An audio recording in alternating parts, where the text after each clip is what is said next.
সেই সন্ধিক্ষণ, যে সন্ধিক্ষণের জন্য আমরা দীর্ঘ 10 বছর ধরে লড়াই করেছি, সেই লড়াইয়ের অন্যতম কাণ্ডারি বীর যোদ্ধা সৈনিক, আমাদের ইতিহাসের অ্যাডমিন তন্ময় ঢালি, মঞ্চের একনিষ্ঠ সৈনিক, তার আজকে কাউন্সিলিং হলো।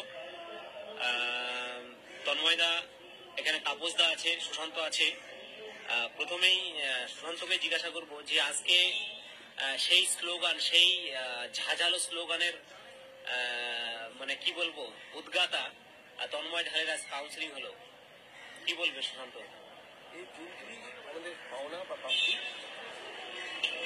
তন্ময়ের যে স্লোগান প্রত্যেকটা মিছিলে কলকাতার নগরীতে, মানে যে নগরী স্বাধীনতার সাক্ষী, সেই নগরীতে যে কলরব, ন্যায় বিচার ও ন্যায্য অধিকারের আপনার নিয়োগের স্লোগান, প্রত্যেককে তিলোত্তমার যে লড়াইয়ের সাক্ষীতে তন্ময়ের স্লোগান কিন্তু মোহরিত।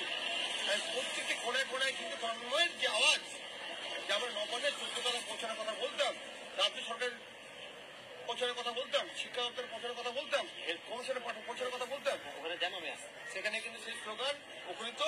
আজ তন্ময়ের এই মুহূর্তে কাউন্সিল সম্পন্ন হলো। তন্ময়কে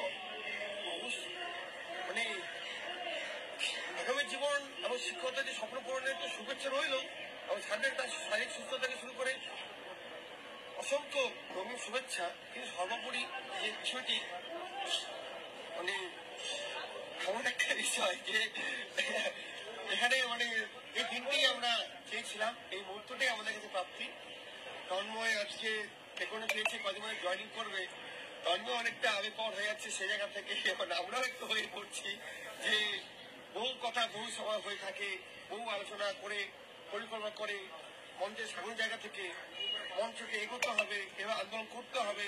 তন্ময় বহু পরামর্শ যে এভাবে করলে ভালো হয়, এভাবে আমরা করতে হবে, বা এইভাবে আমরা মানে আমাদের যে লড়াই সফলতা, প্রত্যেকটা লড়াই হয় কোনো একটা নির্দিষ্ট দাবি নিয়ে এবং সফলতা নিয়ে।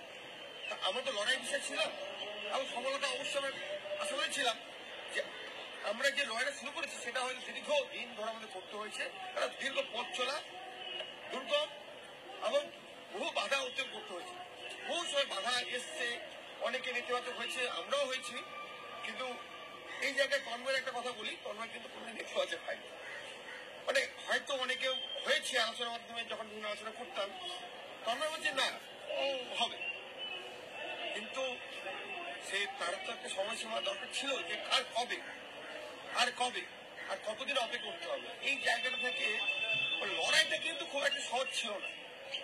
লড়াই মানে লড়াই, সেটা তন্ময় স্লোগানে হোক আর মঞ্চের সার্বিক জায়গাতে হোক, সেই জায়গা থেকে পথ চলা।